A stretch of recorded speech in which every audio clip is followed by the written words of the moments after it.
My stepdaughter refused to attend our wedding, yet years later she appears demanding I give up the family home. A shocking revelation ensues. I, 45 female, have been married to my husband Michael, 50 male, for the last 10 years. We were both in our early 30s when we first crossed paths at a local art gallery.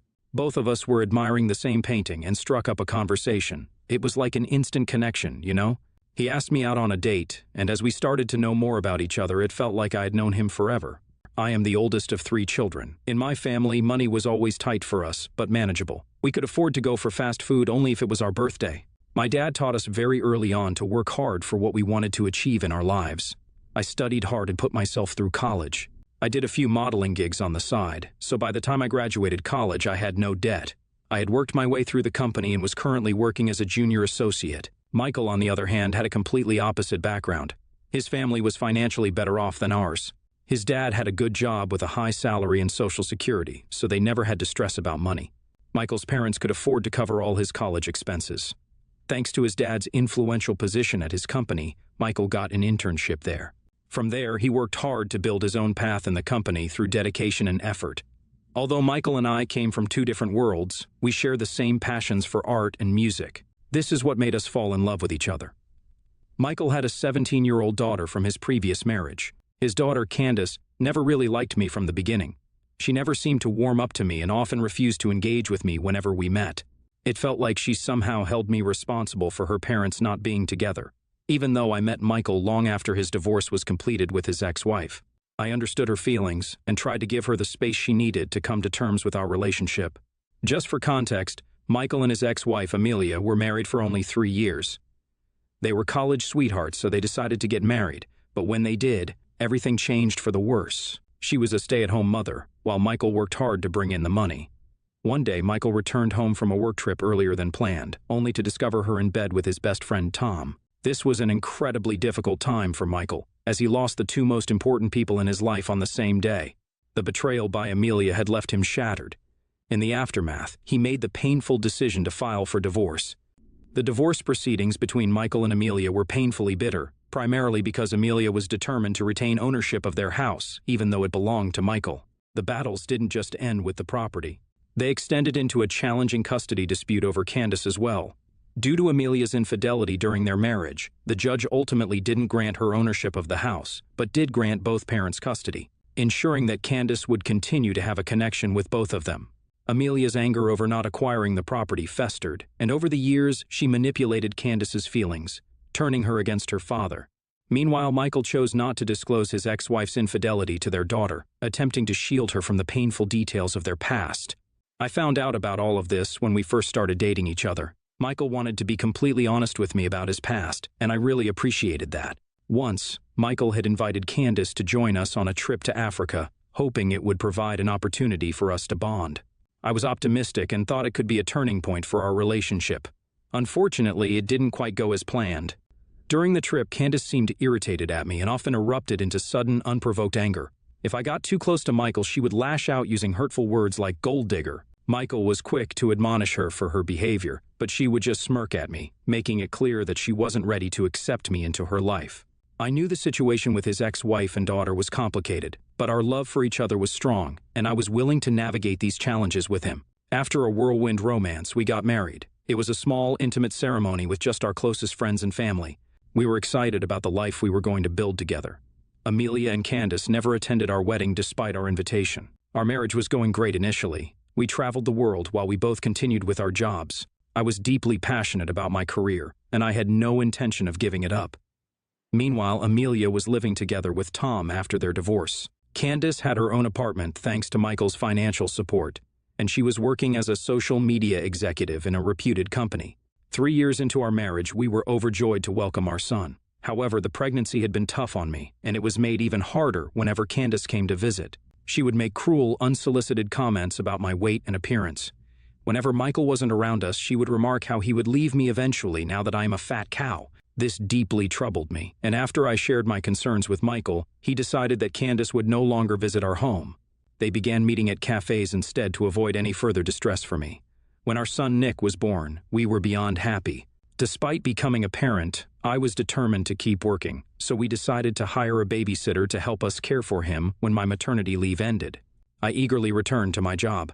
Even though we were in a stable and comfortable place in our lives, I cherished my financial independence and the ability to continue pursuing my career. If Candace had issues with me before, they seemed to intensify after Nick came into our lives. At family events which we would sometimes organize, she would target Nick, attempting to bully him, which left our son in tears and seeking our help.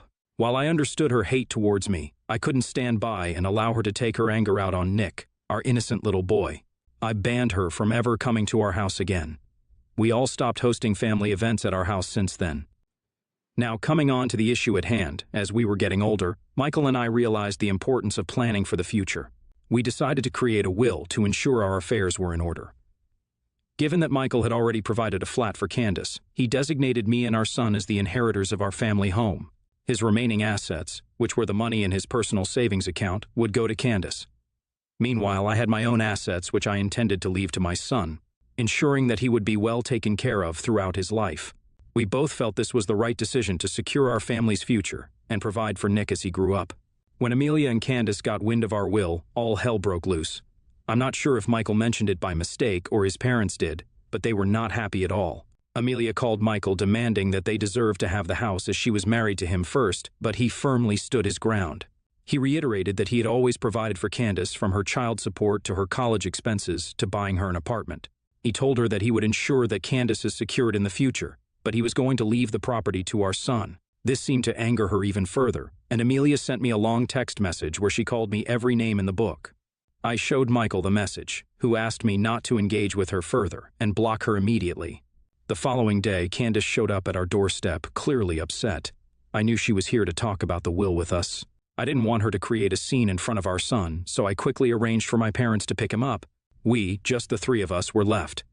Candace made her intentions known. She insisted that my son and I should give up the property because, as the firstborn of Michael, she believed she deserved the house. Despite feeling irritated, I remained silent and looked to Michael to handle the situation. He explained to Candace that he had always provided her with everything needed in life. He assured her that he would be leaving her his savings, and that he also had a commitment to secure my and our son's future. Since he was married to me, leaving the family property to us was his way of ensuring our well-being. Candace again shifted her focus onto me and insisted that she expected me to do the right thing. I calmly expressed my support for my husband's decision, which only seemed to infuriate her. She raised her voice and threatened to take me to court. At this point, I didn't want to escalate the situation any further, and I requested that she leave us alone. As anticipated, in a few weeks I received a legal notice informing me that both Candace and Amelia were taking me to court over the property. Their accusations included the claim that I married Michael for his money and had manipulated him into taking away their family property.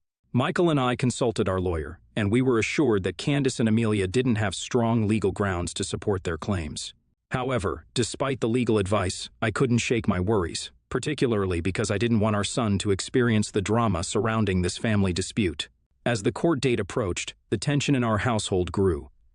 In court, Amelia's lawyer was relentless in their efforts to assert that Michael needed to prioritize his first child, Candace, above all else. Their argument centered on pushing for a full-blown trial to determine the property's ownership. Since we lived in Colorado, the legal system required us to go through a jury trial, which only added to the complexity of the situation. The looming court trial had both Michael and me on edge, especially since Amelia's lawyer was resorting to some dirty tactics, digging up our past to make their case in court. Our own lawyer was doing his best, but the situation was undeniably stressful. During this time, out of the blue, we received an unexpected call from Tom, who insisted on meeting us at home. Since the painful discovery of Tom's involvement with Amelia, Michael had cut off all ties with his once best friend and didn't want to meet him. I convinced him to hear Tom out just in case it would help us resolve this dispute sooner. When Tom came over to our house, we were half expecting it to be another one of the opposing lawyer's ploys to undermine our case. However, to our surprise, Tom was here with a different intention, to talk. He revealed that he was here to make a confession about something that would be incredibly difficult for Michael to hear. Michael sat motionless as Tom revealed that Amelia had been seeing him behind Michael's back for a very long time, and they had been involved romantically even before Amelia became pregnant. I held my breath as Tom continued, disclosing a bombshell that none of us had expected. Apparently, when Amelia got pregnant, she confided in him that she believed the child was actually his. However, because Michael was financially more stable, She had chosen to keep the truth hidden and remained in the marriage. Tom had pleaded with her to reveal the real father to Michael, but she had consistently refused to do so. I couldn't believe how Amelia could manage to keep this a secret for so long, and the audacity she had for fighting over the property while keeping this monumental secret from Michael. It was mind-boggling how she had managed to maintain this charade for so many years, all the while causing such turmoil within our family. Tom explained that he had kept silent all these years because he believed that Amelia truly loved him. However, witnessing the pain that we were going through because of the court trial, he finally saw her for who she really was. He started weeping, asking Michael to forgive him. Michael, still in a state of shock, sat there silently. I was filled with anger and frustration, especially seeing the emotional turmoil that my husband was going through. This man believed his whole life that Candace was his daughter, and now he was being told that it was all a lie. I had chosen to remain silent in the past whenever Amelia and Candace were rude to me, as I wanted to maintain a cordial relationship with them. However, with the truth now out in the open, there was no point in continuing this charade. I promptly contacted our lawyer and relayed the confession Tom had made. Our lawyer informed us that for our statements to be held in court, we would need to provide concrete evidence, such as a DNA test. So, we decided to invite Candace over for dinner, using the pretense of wanting to meet her. Our plan was to discreetly collect a glass or a spoon from her for a test which would help strengthen our case. Candace, though surprised, agreed to come over. Her demeanor was as rude as ever, and she continued to belittle me and my son. She remained confident that she and her mother would win the case, taunting me that I would be losing everything soon. I chose to ignore her comments, hoping that this would be the last time we would need to endure such behavior. After she left, we immediately reached out to our lawyer so he could collect Candace's cup for a DNA test. On the day we were scheduled to appear in court, we received the news that Tom's confession was accurate. Candace was indeed his daughter. As I let out a sigh of relief, I couldn't help but feel empathy for my husband, who had been dragged into this turmoil because of his ex-wife's lies and manipulation. I informed the lawyer that I was ready to take the stand that day and share our side of the story in court. My lawyer agreed, as this would be the best course of action for us to reveal the truth. As I took the stand, I felt a mix of emotions: anger at Amelia for her deceit, sympathy for Michael, and determination to protect our family's rights. Taking the stand in front of the jury, I braced myself and began answering our lawyer's questions. We delved into my past, my career, and the fact that I never gave up on my job even after we got married. I went on to recount the emotional torment, taunts, and abuse I had endured from both Amelia and Candace over the years. We presented screenshots as proof of my story. I told the jury that Candace never accepted my presence from the very beginning and had even refused to attend our wedding. Since we had our son, she had been verbally abusive towards him as well. Then I revealed Tom's confession in front of the jury. I spoke about how we found out who Candace's real father was, and the dirty secret that Amelia had kept hidden from everyone for so long. Candace looked at me in disbelief, and I watched her exchange angry whispers with her lawyer. Our lawyer then showed everyone the DNA results which proved what I had just said. I looked at Amelia's face in satisfaction as she realized she couldn't escape the truth of her past anymore. Candace, on the other hand, looked shocked, as if her world was crumbling, just as ours had when we first learned the news. The emotions in the courtroom were raw. Now that everything was out in the open, there were no grounds for Amelia and Candace to stand on. Amelia looked defeated, and Candace, who had been so sure of her victory, was now grappling with the fallout of her mother's actions. There was no case left for their lawyer to fight about anymore. Fortunately, it didn't take long for the jury to decide and come back with a verdict. The judge announced the verdict where we were awarded the inheritance of our family home just as Michael had always wanted, and the jury acknowledged that Candace and Amelia had no legitimate claim to it. Since the court decision, for the past couple of days we have been receiving mixed reactions from our close family and friends. Although a majority of them understand our situation and agree what we did was right, a few seem to think that it was cruel for us to reveal the truth and shatter Candace's life. So here I am on Reddit asking for your thoughts. Do you think I was the a-hole for refusing to part with our property with our stepdaughter and eventually revealing everything in court and not to her personally? Update 1. It's been 3 days since my last update and I have read all your comments and advice. Many of you seem to believe that Candace might have already known about her mother's lies, which is impossible, as I saw the way her face fell when we revealed the DNA test in court. Winning the court trial has lifted a huge weight off my shoulders.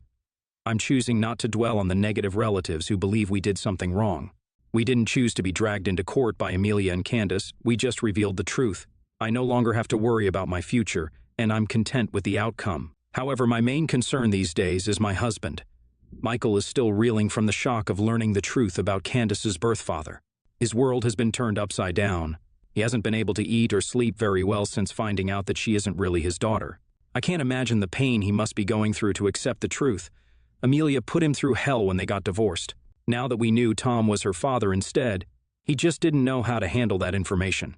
Tom had not only slept with his ex-wife, but was also the father of his first child. I have suggested Michael go for therapy, as he needs to talk to someone professional who can help him navigate this situation. I have booked his appointment, and he starts next week. Update 2. It's been 1 month since my last update, and we have managed to move on from this situation to a certain extent. As I mentioned before, my husband has been going to therapy regularly. I can see him getting better, but it's going to take time for him to fully recover. Unexpectedly, last week, Candace reached out to us. We honestly didn't think she'd ever want to talk to us after everything that happened. She called to say she was sorry for what we've been through. I wasn't sure if her apology was genuine or if she was just upset about her mother's actions, but I didn't press the issue. Candace shared how she'd always been jealous of me, thinking I had taken her father away. She admitted to hating me, something I already knew. She believed that her father was the one who had cheated on her mother. However, during the court proceedings, when the truth came out that it was actually Amelia who had cheated, she realized she'd been living a lie her whole life. She begged Michael not to stop being a part of her life, and he reassured her that he'd always be her father no matter who her birth father was. This brought her to tears, and it seemed like she needed that confirmation all along. Candace also apologized to me for what she'd put me through and hoped I'd forgive her one day. I didn't want to pretend everything was okay between us because it wasn't, and it would take time before I could be in the same room with her. Lately, I've been focusing on our family and my son. I couldn't spend much time with him during the court trial, so I'm planning a secret family vacation to take time off and celebrate.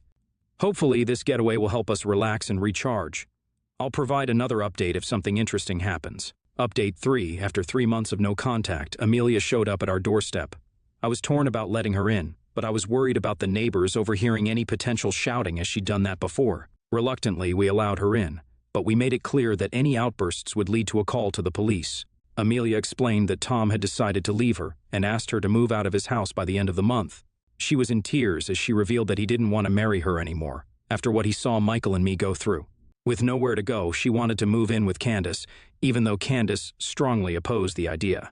We learned that since the trial, Candace had cut off all contact with her mother, accusing her of manipulating her.